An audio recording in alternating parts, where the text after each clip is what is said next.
Hello there to all you bucketheads, and welcome to any newfoundlings. This is the most disorganized podcast on the internet.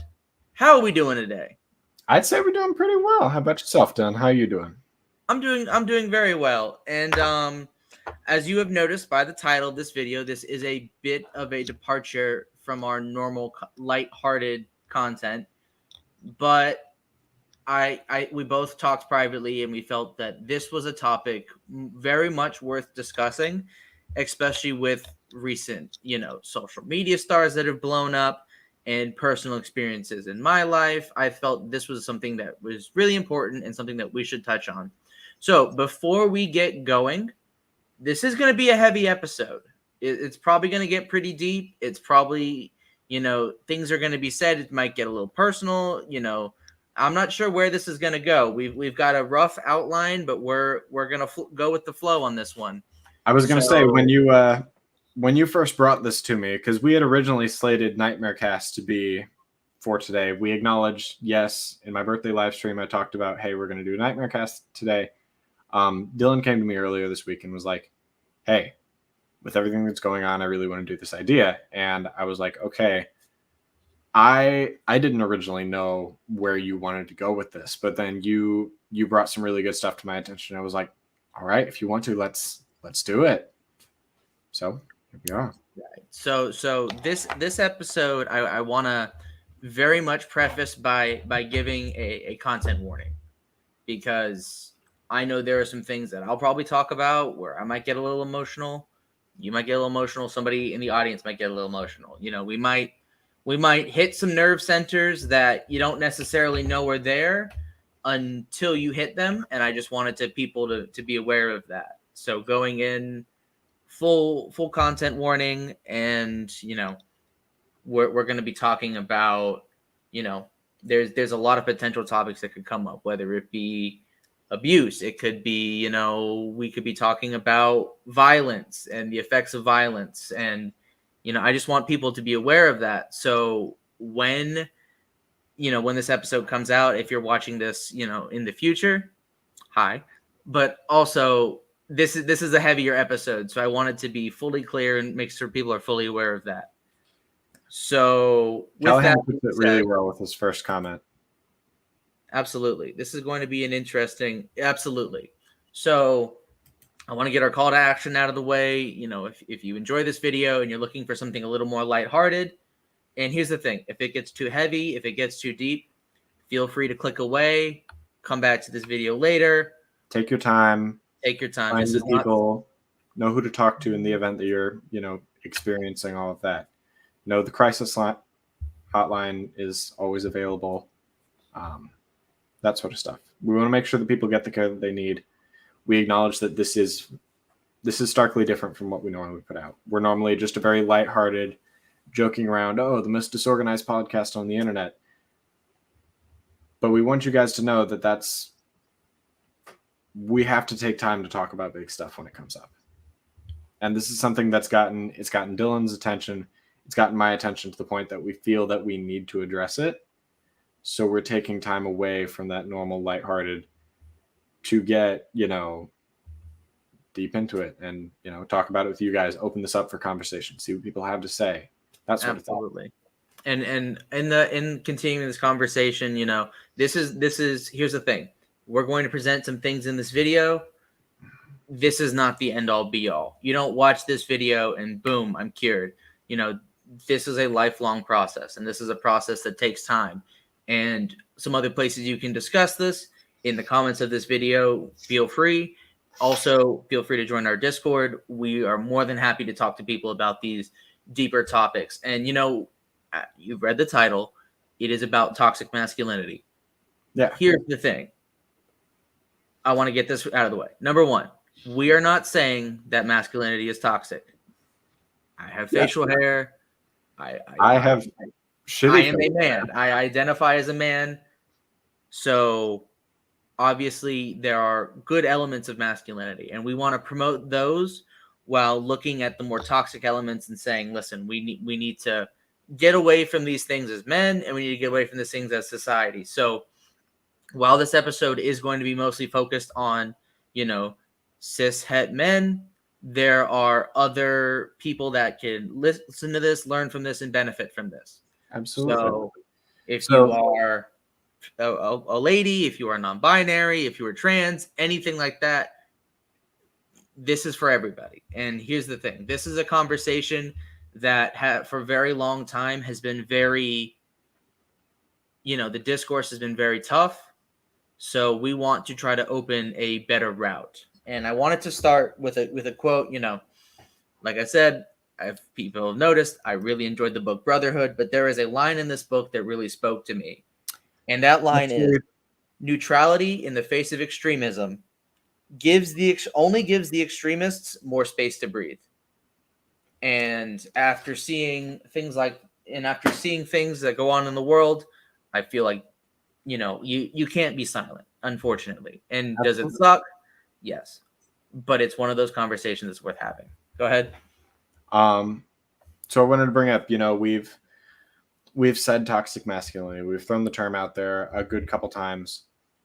I feel like we definitely need to define it before moving forward, as well as define, what is masculinity versus what is toxic masculinity, because there is a large, stark difference between the two.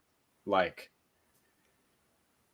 I saw a really excellent list the other day, but some things that are perfectly fine. Being masculine, having facial hair like Dylan talked about, perfectly fine. Being proud of your body in general, going to the gym, perfectly fine. That's good, positive masculinity.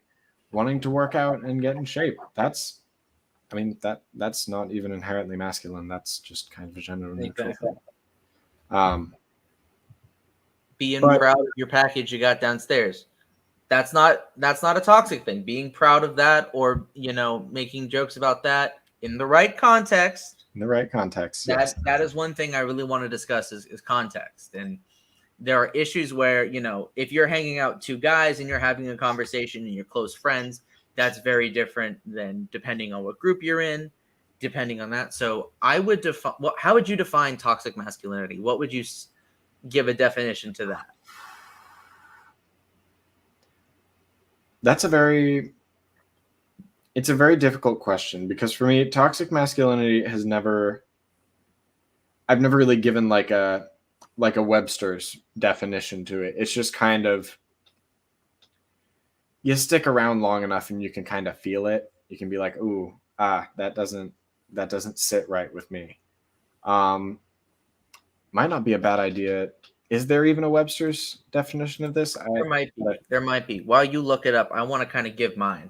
So in preparation for this episode, I've been going back and thinking about experiences and behaviors in my life that contributed to, toxic masculinity. And I think that the best way to describe it is any sort of traditionally deemed masculine behavior that can be, that has a negative outcome or produces a negative outlook. And I'll call him out because, the elephant in the room, Andrew Tate.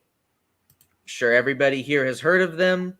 He's kind of everywhere on purpose. He's awful. He has called himself the king of toxic masculinity. So a good thing to do is say, what is Andrew Tate doing? Oh, okay, I'm gonna do the opposite of that. And that's kind of a good reference. But what is some examples?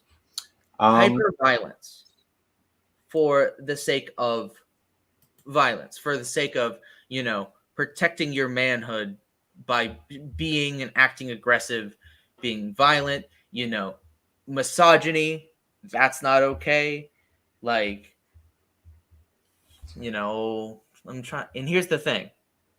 Everyone's definition is going to be different. Absolutely. And it has effects on everybody differently. So I wanted to kind of play a little. Have you found the Webster's dictionary? I have, actually. Okay, go ahead. So Webster's defines it as harmful beliefs about the way men should behave. Now, it doesn't say who these beliefs are harmful towards. And in a way, toxic masculinity is harmful to everyone. It's harmful to the men because it doesn't allow them to do what they want. They feel so pressured to fit into this box that, say, if a guy wants to wear heels and, dress in a way that is more feminine, toxic masculinity would say, no, that doesn't fit in the box. You have to leave that out there and you have to stay in here.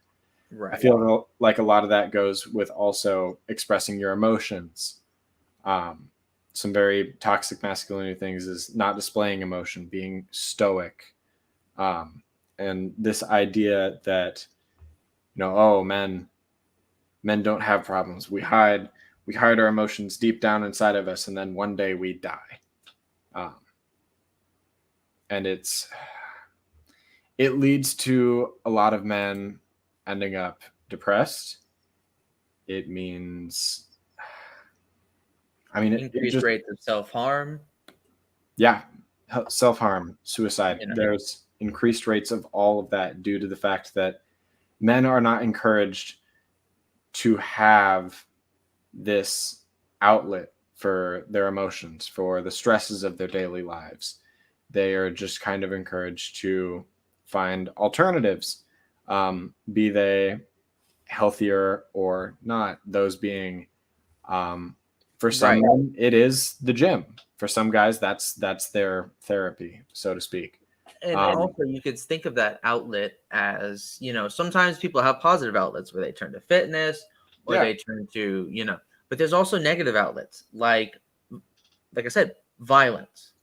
You could turn to drinking, substance abuse. And here's the thing. So when I was a kid, I took Taekwondo. Mm-hmm. And I want to give a huge shout out to the person who led our dojo. His name was Master Katwa. And Master Katwa basically told us on the first day when you were a white belt, he described this as, he said, listen, this is not for you to go to the schoolyard and beat the crap out of the person who looked at you funny. He said, this is not what that's about. That's the wrong way of going about things.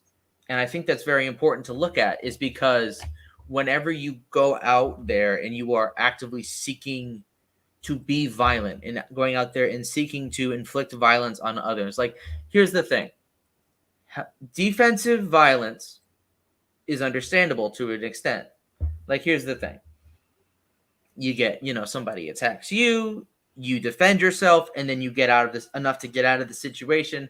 That's not toxic. That's just defending yourself. Right. You're going out and actively antagonizing. He'll be back in a second. Good example, party one night, and a guy pushed me and got up in my face, called me all kinds of, names, and was trying to start a fight. And this guy was actively looking to fight like 3 other people in there at the same time. He was big. He was a bully, plain and simple. But here's the thing. I asked the self-defense instructor, because after that, I had a lot of feelings. I had a lot of emotions. I was very upset. I was very angry. I was like, because I ended up walking away. I made the right decision and I walked away. Because good on you. But here's the thing. Afterwards, that really messed with me. It messed with my self-concept, my idea, am I a coward? Am I this? Am I that?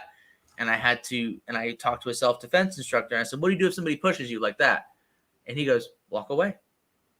They're pushing you away. You walk away. And I was kind of like, well, like, what if he said, walk away? Because here's the thing. If they're pushing you away, that's them subconsciously trying to avoid conflict as well, while still trying to appear the bigger person. I had never considered it that way. Yep. So, who wants to play a little game? Because before we get to the game, Callahan mentioned something. He was mentioning something in my comment about the body as a part of masculinity, and body image. A lot of this can come into body dysmorphia, and I believe that's definitely, like Callahan says, there's a whole other topic out there for that. I could go into very long talks about that. So that was actually, I remember back when you first came to me, geez, that was, let's be honest with ourselves. It was September. It took us like 3 months to get this thing together. But that was one of the first things you came to me wanting to talk about a cosplay podcast on. Absolutely. That there will be an episode on that, but I think we can touch on this very briefly when it comes to body image. I mean, you got to think. Cal says it perfectly. Yep. Cal, I couldn't put it any better myself. Your body does not have to be perfect. You have no one to impress. The only one who you need to care about in terms of body image / weight / or size is yourself. That was very difficult for me to read. If you could not tell, these are not my real glasses. I'm actually having a very difficult time reading comments, but I'm doing my best. You are. But Cal, it's wonderfully worded. And I myself, I've been lucky enough to not really have a ton of body issues myself. I was raised in a family who encouraged me to be very comfortable with my body, with myself. I can't thank them enough for that. That being said, I know that it's a very common issue. I mean, heck, almost everybody has something that they would like to change about themselves. And it's sad. It really is, because I don't know where I was going with that. I had a really good idea. I was going there for a second. No, I'm very like I definitely suffer from a good bit of body dysmorphia, and the idea of, I'll give you a really great example. So I was on vacation the past week. I went up to visit family. The last time I was up there visiting my family, I weighed about 145 pounds. I now weigh about 210. You were small. For people who haven't seen you in 3 years, that is a jarring twist. That is a big thing. And, one of my uncles, I know he meant well, but the way he at quite a few points brought up, like, oh, you should try to do this, you should do that. And I'm like, I didn't fucking ask. But I was being polite, and I was like, yeah, whatever, kind of laughed off. You need to do more cardio, yeah. But here's the thing. This is my body. I get to choose what it looks like. Here's a picture for reference. This is me about sophomore year of high school. Oh shoot, dude! You had dang. Yeah, I was. So, give you some of the things I've been called in the past: meek, frail. Oh, a strong wind will blow you over. Boy, you need to eat a sandwich. Just things like, I used to joke about this too, but I used to call myself Skinny Steve Rogers. Yeah. Because I love Captain America. He's a huge inspiration for me. But I can pretty much guarantee you he's a cause of a lot of body image issues as well. Because going from being that little guy to being a giant, massive guy definitely did a number on my young teenage psyche, where wasn't always the most healthy place for me. I was a swimmer. I was lean. I had broad shoulders, and I'm still freaking broad now. Like, it ain't much changed. I also had what was affectionately referred to as a bird chest, where if I took my shirt off, there was a very big gap where my diaphragm was, where it looks like somebody like stuck half of their fist into my like chest, and it was very much like caved in. And here's the thing. You're always more harsh on yourself. So it may not have looked as bad than I thought, but there was definitely comments about it, like on times where I would take my shirt off, where I just didn't feel comfortable with it. And like, to this day, I still don't always feel comfortable taking my shirt off. Like, there are videos I took on vacation of me jumping off of what was called the Jaws Bridge. I saw that. I saw it. Yeah, I sent it to you. But basically, there were videos that were taken from the side. And I watched them back, and I was like, I'm not posting these. I just couldn't. Like, I just looked at it, and I picked myself apart. And here's the thing. I would post them. Mostly nobody would care. but it's one of those things of, I care. I see it. You pick yourself apart. You really do. So very much true. I'll pull up Gabby's point real quick. Yeah. Oh, there we go. Exactly. It is very much about others. And so it comes from your ideas of others, it comes from wanting others to perceive you, not from a place of confidence, but from a place of sort of insecurity and having to keep up appearance, I would say. Yes, where we have the alpha male pickup artists, as they are referred to. So let me say drop a couple truth bombs. But number one, there is no such thing as an alpha, beta, gamma, delta, sigma, omega, lambda, chi. There's none of that shit is real. It's based on a widely debunked study about wolves in captivity. And here's the thing. It's not real. It's all fake. It's a good meme, but don't base your life off of it.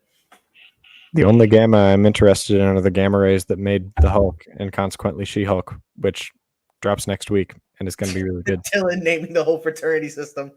Like, here's the thing. You can be in a fraternity. I don't care about that. Brotherhood is good, but there's a lot of toxic aspects of fraternity. Yeah. There are.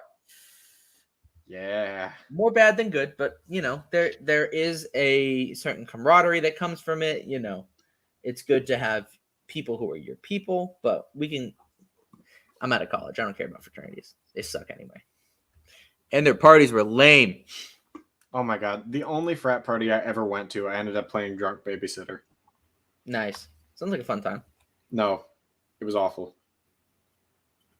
They vomited in front of me, and I had to try and explain to an adult that Mr. Trashcan is our friend, and when our tummy feels turny, that we should talk to Mr. Trashcan. And they would Absolutely. just kind of talk through the vomit. It is very much campus dependent, and we will definitely leave it at that. Yeah. But I want to get to this one right here. What I wrote down. I called it Toxic Masculinity Put a Finger Down edition. Okay. You can do it. I have what? I put 12 on here. Oh boy. Hey, A1, what's up, dude? How you doing? A1's a friend of the show. Came over from. I was going to say, I remember.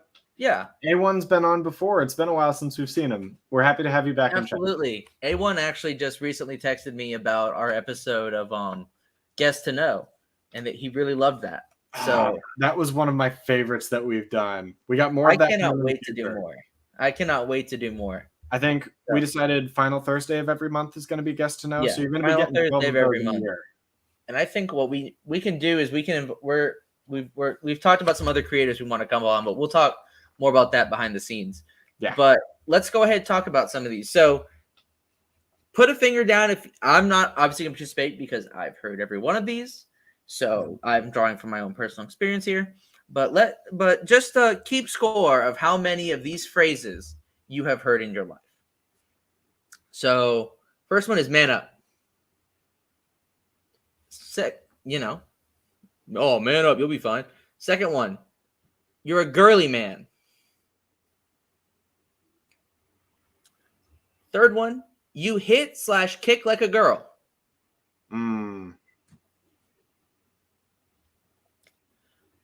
Fourth one, don't be a pussy. It's really hard to keep your ring finger up while your other two fingers are down. Yeah. Okay. Another one, be a man. No son of mine is going to fill in the blank. Is this just heard or like had directed at you? Had directed at you. Oh, you should be doing this. That's a man's job. I'm down a hand. Yeah. Oh, you take care of that. You're the man. This was said to me by women. So, women also, contrary to popular belief, women can contribute to toxic masculinity. Everybody Just can. It doesn't matter who as you are. well. Absolutely.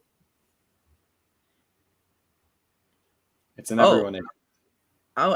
Yeah. I guess you're the man of the house now when you're a minor. Or even better, if you're a child. Oh, you're the man of the house now. Dad's gone for the night. Guess you're the man of the house.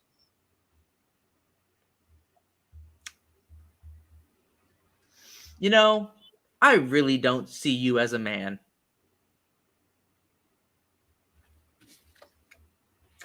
And the last two, oh, suck it up. And last but not least, I can't hurt you. You're a man. This is in context of like a physical. Dang, you did good. You got one finger standing. Yay. Yeah. This is the finger of concern. It is. Like I said, I have heard all of these. They came from personal experience. And mind you, I wrote all of these in like a 7-minute span. Yeah, that's all I had to do was sit there and think for a very brief amount of time and come up with these. I'm sure if I sat and put any more effort into it, I could have come up with a lot more, but I'd also be very sad. So, yeah. Talking about this topic does have a tendency to,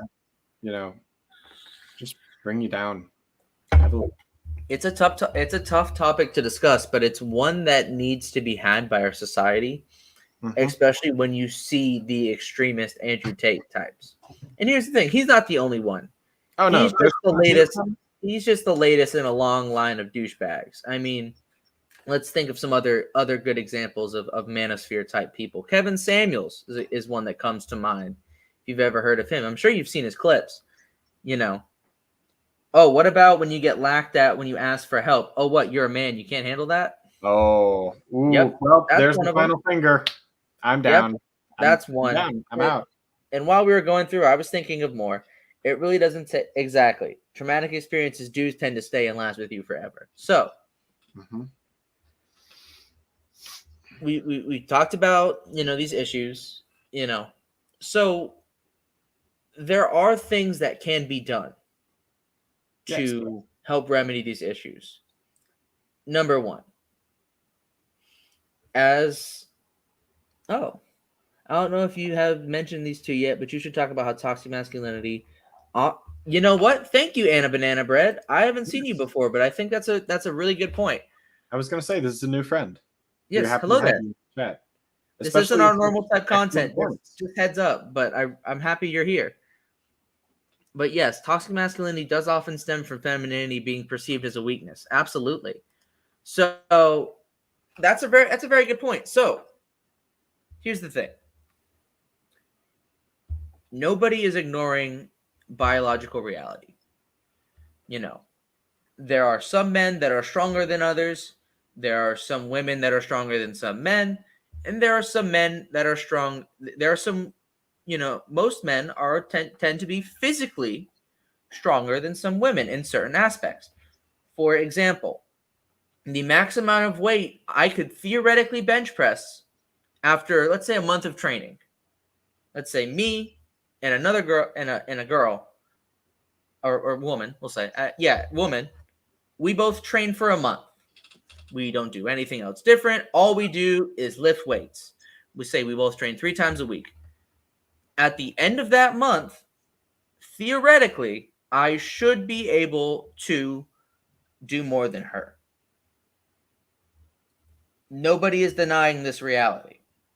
So to say so is a straw man. But here's the thing.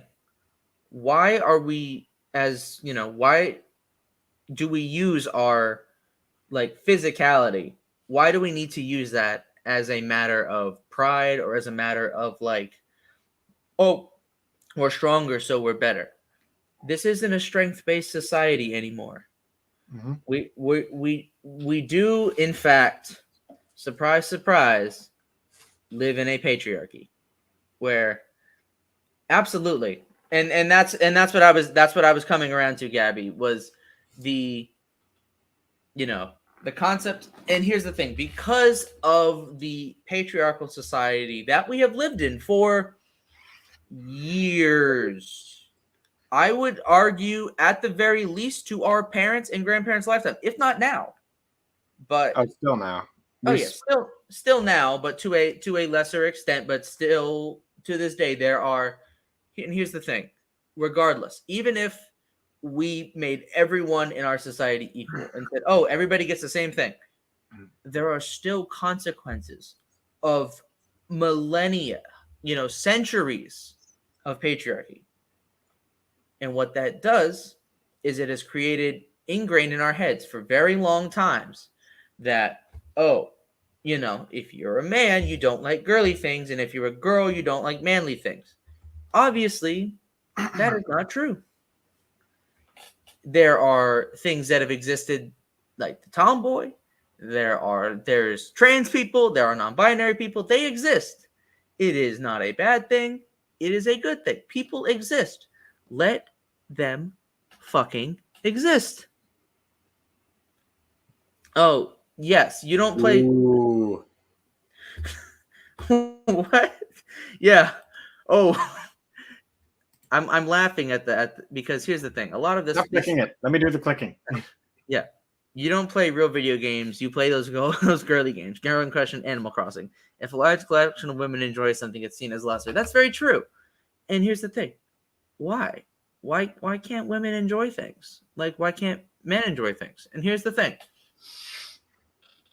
I like to drink iced coffee. Is that a bad thing? Am I less of a man because I drink iced coffee? No. Absolutely. You're gonna drink that order that fruity girl drink? Okay, the drink in question, strawberry daiquiri. It's true though. And here's the thing. Why do we have to assign gender to literally everything? I had a thought on vacation that was super interesting to me. Society, like, why do we have to have gendered bathrooms? And it's not from a sense of practicality, because here's the thing. It is much more efficient and much more practical to have all just standard toilets and no urinals. The urinals are the special thing here. Like if you go in a women's bathroom, it's all stalls. Whereas you go in a men's, it's like 2 urinals and a stall, or a urinal and a stall. So from a purely practical standpoint, ditch the urinals. There's no need for a urinal. We can get rid of those. It's okay. Like, why are urinals a thing? I don't understand. They simply take up space. They do. And like, don't get me wrong. It is nice to go to one specifically designed for me to go number 1 in. But I can do the same thing in a regular toilet. Like, it ain't that deep, bro. Ooh. Gabby makes a really good point. Here, you click it. Sorry. Oh.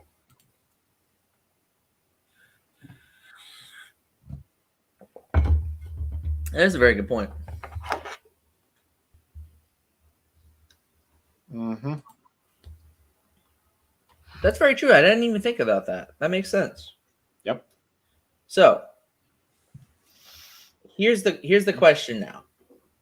As men and masculine presenting individuals, what do we do?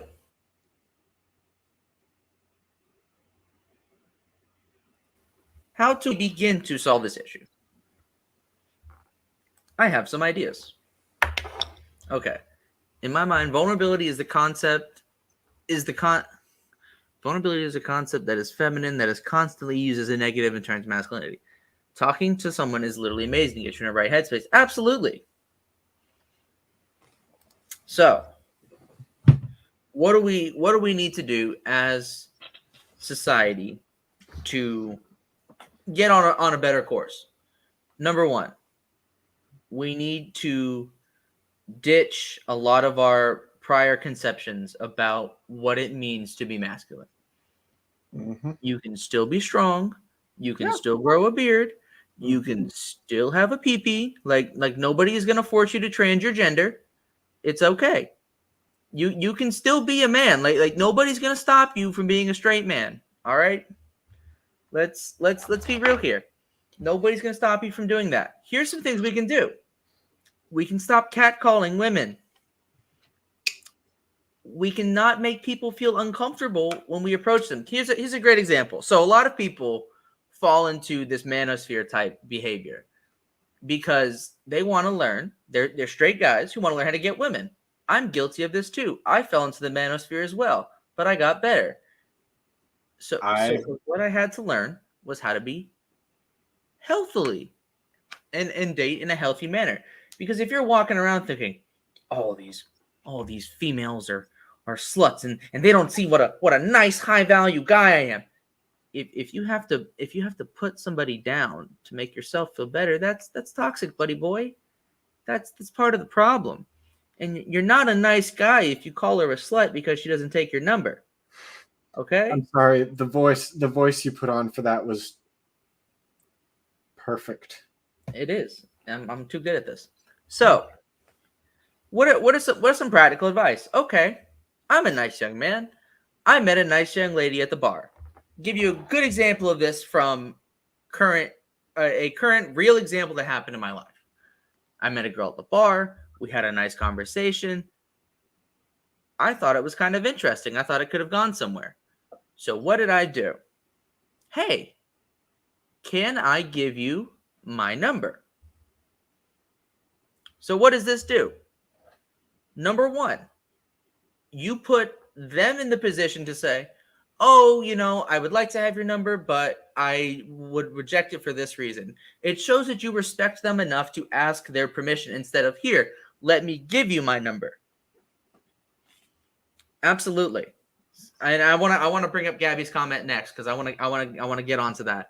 Yes. But here's what I do. Can I give you my number? Because here's the thing. If they are interested in you, they will text you or they will call you. Mm-hmm. If they are not interested in you, number one, it makes them feel safe. Number two, it gives you a better clarity of the situation. So that way you don't become too invested in the person and go, oh, they never called. That way they're not interested. It's a polite way for both sides to go about their night. So I want to pull up Gabby's point about compliments. Yes. I want to kind of take the lead on this one. So go right ahead. I got point two. Gabby and I, when we go out, we're vastly different sort of social archetypes, so to speak. I'm much more extroverted. Gabby's much more introverted, but she notices that most of the time I try and find something nice to say to at least one person in every group that we pass. I just bring that positivity out in the world. Always pays off. It's always good to do. You never know whose day you're going to make just saying the slightest nice thing to them. But I have a rule. If you're going to compliment somebody, try and compliment something they can control. Because that means that you are complimenting something that they made a conscious choice to do. An outfit, a hairstyle. I like to go for, just whatever jumps out at me. Cardigans. I love cardigans. Boots, shoes. People take a lot of pride in their shoes nowadays. Like a lot of pride in those. Everybody likes to get a compliment on their shoes. Maybe like a cool t-shirt. If I see somebody wearing like a Star Wars or a Marvel, or I've seen a lot of Hellfire shirts going around recently. Here's what you can do. Practice with people you aren't attracted to. Just go out and give people compliments. So I'll give a good example of this. The other day I was at work. I went to the water fountain. There was a person from another office also coming to the water fountain. We were there at the same time. We kind of chuckled it off. I was like, oh, great minds think alike. We're sitting there. She's getting water. I'm getting water. We're talking very, very casually.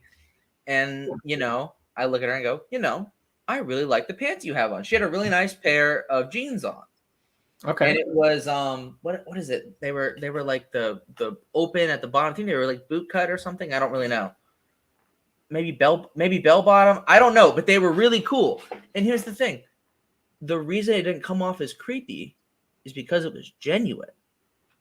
It was a genuine compliment. Mm-hmm. So when you compliment something about somebody, don't like overanalyze it. Like, I have to find something like really like niche to compliment. No, you can say, hey, be genuine. Because here's the thing: if you have a genuine compliment, it will not come off as creepy, as long as you're not like, I like your boob. Yeah, don't do that. That's creepy. Follow the 2 rules: be genuine, make it something that you know that they did. Absolutely. Oh, your hair looks really nice today. Is a good one. I love that one. Especially with me, I'm very conscious of my hair right now. So what I like to do is, oh, hey, I'm really conscious of my, your hair looks really pretty. What products do you use? Because that's a good way to start up conversation. Ooh, yes, that's Because another one of my favorites. Guys, fellas, the boys, we got to do better with our hair. I'm guilty of it too. I'm having a hard time. I still have my Comfort 2-in-1 in the bathroom sometimes. I look at it longingly. But I'm so terribly sorry for any however self-conscious I may have made you about your hair recently. oh no, I thought it was funny. Ted Cruz I thought it was comment, funny. but I felt like you might want to know. I mixed it up. I did something a little different tonight. So I do like it. It's giving more Kenobi, less Ted Cruz. It's giving. I just hopped out the shower because I came from yoga. Look, there you go. No, I do think a great example. If you want to meet people, go out and do things. You don't have to go to the bar or the club. While I sometimes enjoy going to the bar, you don't always have to. For example, tonight I went to a yoga class. It was in my community. I thought it was really cool. I went out, I had a good time, and I hung out with the teacher and some of her friends afterwards. I should go to a yoga class. It's fun. I hurt though. I mean, it's such a good stretch though. It really is. Like, I just generally want to be more flexible. Gotta get that Spider-Man going, you know? For real. My hands, cramps. Gotta get that Nightwing bod. Oh, dude, I already have the Nightwing bod. Let's be completely honest with ourselves. Have you seen it from the back? Anyway, moving on to Gabby's next point. We definitely need to touch on kind versus nice. Yeah, I think that is a very good point to touch on. So the nice guys finish last. Oof. They make sure their partner finishes first. But in all seriousness, that is a thing that is taken up by a lot of, toxic guys. Some might call them incels. I don't really. Here's the thing about that.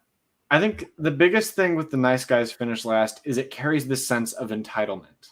Absolutely. The guys are entitled to these women's number, to them, going out with them. And you're not. Nobody's entitled to anything.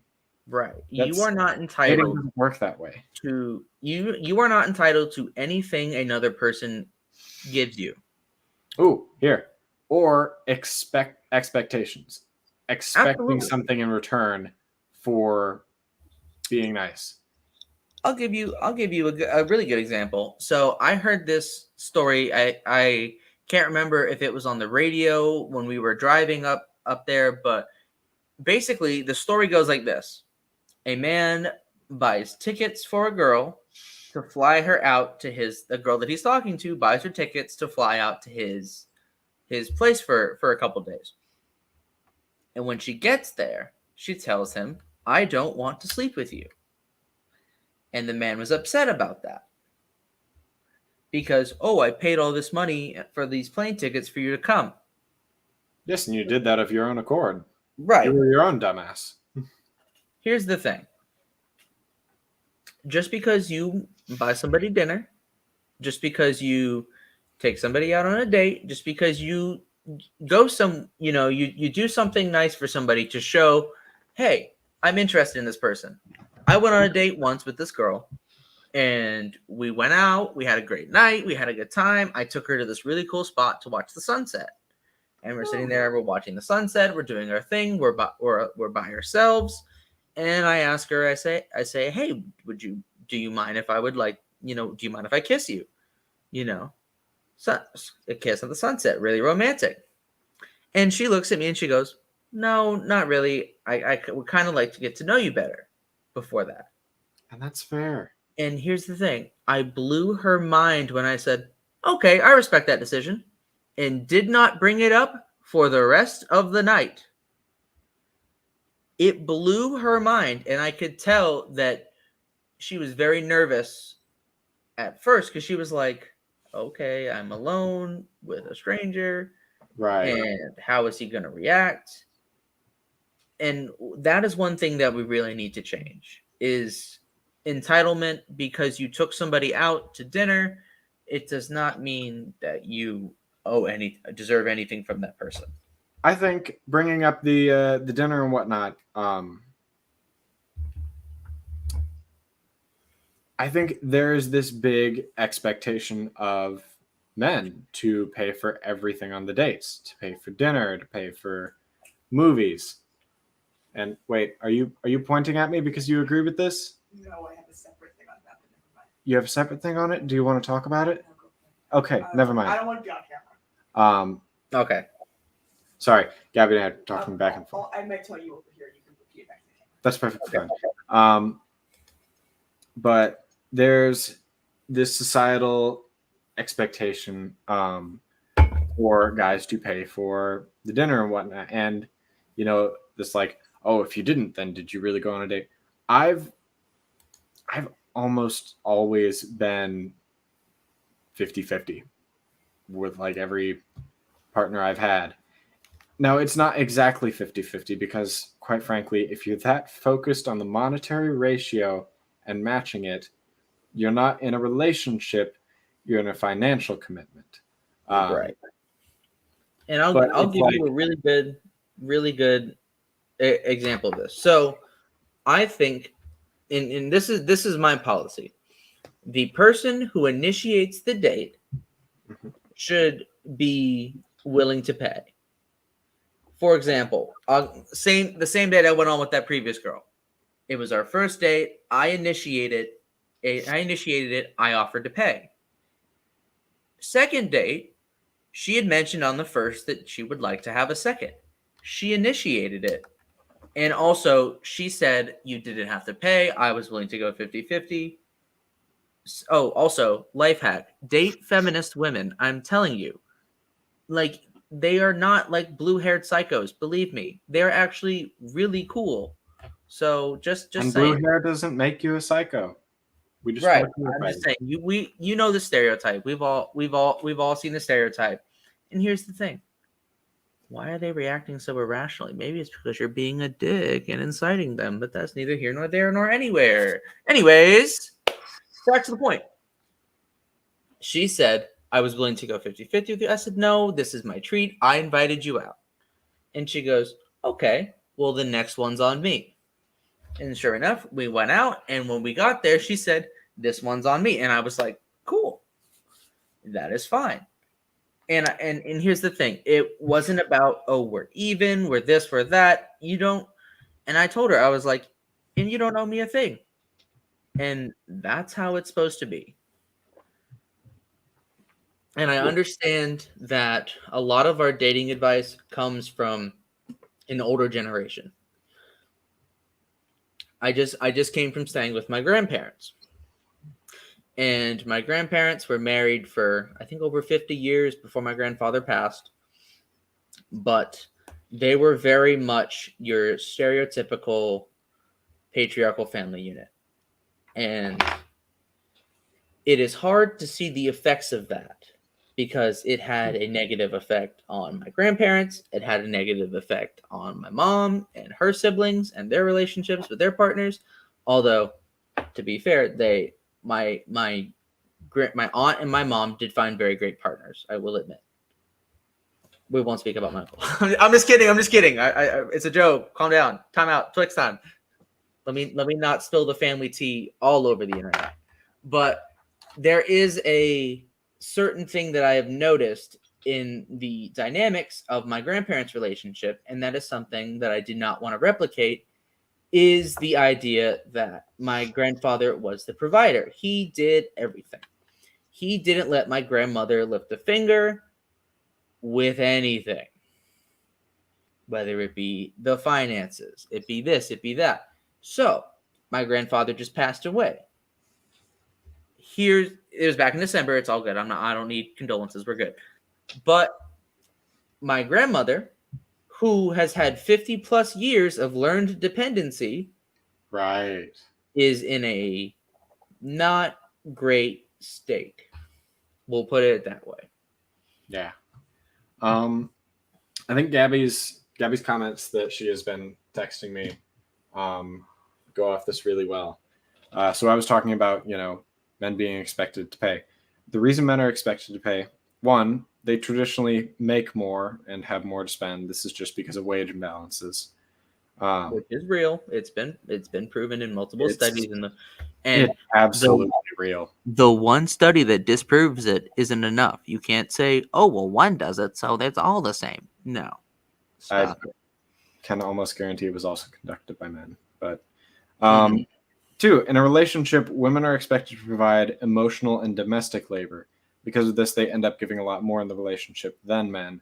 So they expect men to pick up the tab in return. Men don't see this, as they see it as unfair, as they're always asked to pay. That's because on their end, they're only seeing the bill. It's because domestic labor and emotional labor is shielded from them for reasons discussed earlier in stream. Yes. And Gabby, here's another thing that I want to touch on when it comes to relationships and partnerships. I have a very good friend / mentor of mine that came up with a very good point recently. We were talking and I said, I want my future relationships to be 50-50. We're equal. And she said, that's just it though. They aren't 50-50. They're 100-100. And that really, really hit me. So shout out to Miss Deb on that one. But it was a very true statement. And that is something that we need to talk about, is that if you're in a relationship with a partner, you need to give, you want to give 100% of yourself. And I'm sure your partner wants to do the same. Anything less creates an imbalance in the relationship. But all too often, we're seeing relationships where, the women will give this and the men will give that. And then, it counterbalances. And there's also this idea of, we could go down this rabbit hole all night long, honestly. And like I said at the beginning, there's no definite. This is not the end all be all. Toxic masculinity owned video. It's not going to happen. It's like I said, centuries worth of social. It is not going to go away in one YouTube video. Believe me, if it could, I think, we'd all be better people for it. We'd all be better people, and let's be completely honest. If the two of us could solve toxic masculinity in one YouTube video, I think we'd be a lot richer. Exactly. I'd be able to buy a Bugatti. I'd be able to buy an apartment. Have you seen the housing market? Whew, you're telling me. Gracious. Rent is expensive. I'm this close to flying myself out there and being like, Dylan, can I sleep on your couch? I live in a one bedroom, but come hang. If we go in together, we'll get a 2. You got a couch? I do, and it's really comfortable. Ooh, you're talking this up. But anyways, so I think a good place to end this is, what can we do as men in our everyday lives to start making things better? I would say one of the biggest things is to, anytime that you hear any of those, put a finger downs, you gotta talk back. You just have to. Because the longer you let it go and you let people keep saying these things, the more it just goes and slips under the radar as an average thing for them. Because if nobody makes a big deal out of it, they're never going to take notice. They've been doing it their entire lives. But if you make that conscious effort to say, hey, you know, that's not cool, or bring attention to it, it doesn't have to be like directly aggressively confrontational. Absolutely hold other men responsible for their words and actions. It can be as simple as opening a conversation about that. And here's the thing. It's not just men, it's also women and those in between. Because here's the deal. I'll give a really good example. My sister said something about, and here's the thing. When you take the time to understand toxic masculinity and people ask, well, why do men do this? And you start to explain it to them, they don't want, some people don't understand. Some people don't want to understand. But here's the thing. You still need to have that knowledge and have that conversation. Like, for example, my mom said, why is it that, your dad and his friends, they get together and all they talk about is fighting and violence and this and that? And I go, well, because they were raised in a system of where violence is seen as an inherent part of their masculinity. And if they're not violent and they're not like that, then they're not a real man. And I kind of got, everybody kind of got a little quiet, like, ew. I'm like, hey, it's a downer subject, but it's true. It's not the most lighthearted topic, but it's one we got to talk about. Like you asked, I'm talking. Listen. Exactly. And another example is when you see somebody perpetuating, I think you touched on this, but when you see somebody, regardless of their age, their gender identity, you have to call it out. And is it unfortunate? Yeah. Does it, if you're in a situation where it's safe to do so, you need to call out that behavior. Corrections are rated E for everybody. And here's the thing. You don't always have to call it out in like a stamp your foot, cross your arms, and get defensive. Like, I'll give you an example. We were in the car and I was the only man in the car. And somebody was like, my mom was like, hey, can one of you kids, referring to my sister and I, do the directions on your phone? Can you get the directions? And I was using my phone to talk to somebody. I was like, hey, sister, can you do it? And I'm not bashing her for it, but she goes, no, you do it. You're the man. And I was like, oh, what? Does my masculinity like make my directions inherently better? Like, make a joke out of it, because a lot of these scenarios are really funny and really freaking goofy. You can call that out and you can address the goofiness in the situation. Because here's the thing. She rolled her eyes. She's like, yeah. I'm like, well, that's really shitty, but okay. That's dumb. And here's the thing. There are positive aspects to masculinity. There is nothing wrong with being a protector.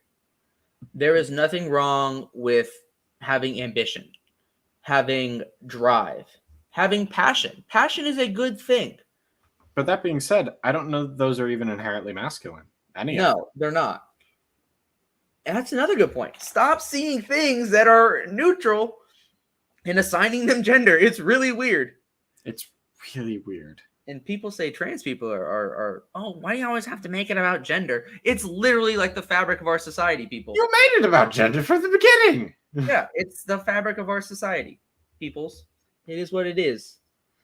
What I'm gonna go back and I gotta find that video I sent you earlier. Because I sent Eli a really good here it is. It says toxic masculinity is not having a beer with the boys, barbecuing, hunting and fishing, playing a sport.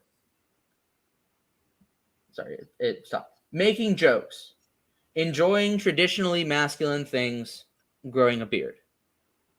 Toxic masculinity is treating women like sex objects. Locker room talk. It's one thing to be like, man, that girl's really pretty, And here's the thing. We've all gone through the stage where we think a girl is pretty, and we think about the things that we would do if we were in the bedroom with them. Again, having those feelings is not toxic. But when you go out there and all you can talk about is how you want to rip her clothes off with your teeth and do unspeakable, horrid things and that Jesus would not approve of, That's a problem, bro. Don't bring religion into this, Dylan. This is Right. not the talk. No, you know what I mean, though. I grew up in the South. That's all we hear about. I know. I'm just trying to resorting to violence to solve differences. It's okay to talk about things. And here's the thing. It's okay to walk away. You're no less of a man for walking away. Using boys will be boys as an excuse for bad behavior. Ooh. Oh, this actually Yeah. Anna Banana Bread's comment. Yeah. Yep. I wanna bring that up right after this. Feeling like it's not okay to talk about your emotions. It is okay to talk about how you feel. Your feelings are valid. Your feelings are heard. Another thing, we can go to therapy.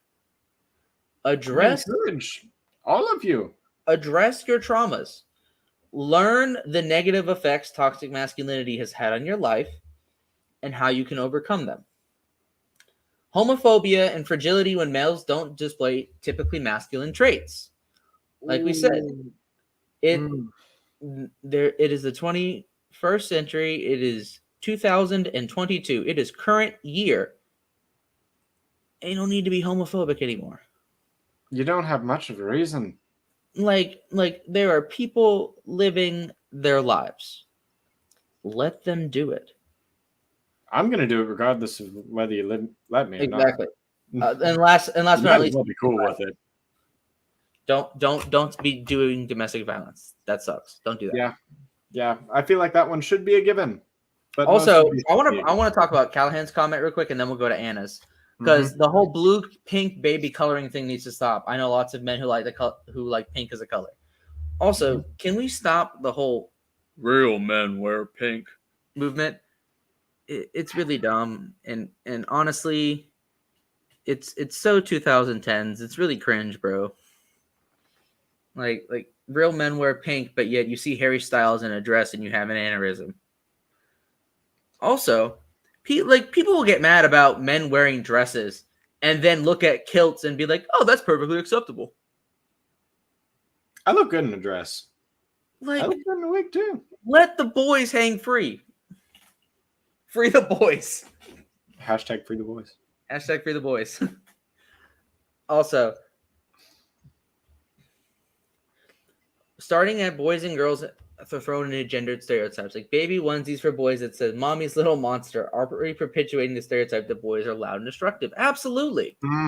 Or also the idea that at a young age, little boys are like mommy's little heartbreaker, or he's gonna have all the girls when he gets older. Sir, that is a child. That is a baby. He just spit up his Cheerios and started giggling. That is a baby. And here's the thing. It is okay to have a gender. It is okay to express your gender identity. Nobody is saying that you cannot do that. For example, I am a cis straight man. I like to present myself in a masculine way. It's okay. It is okay for people to present themselves in feminine ways. It is okay for androgyny. It's all okay. Let people do what they want to do. I'm just sitting here just wiggling my little finger. So, I think we can end off with this. Don't be afraid to discuss your feelings.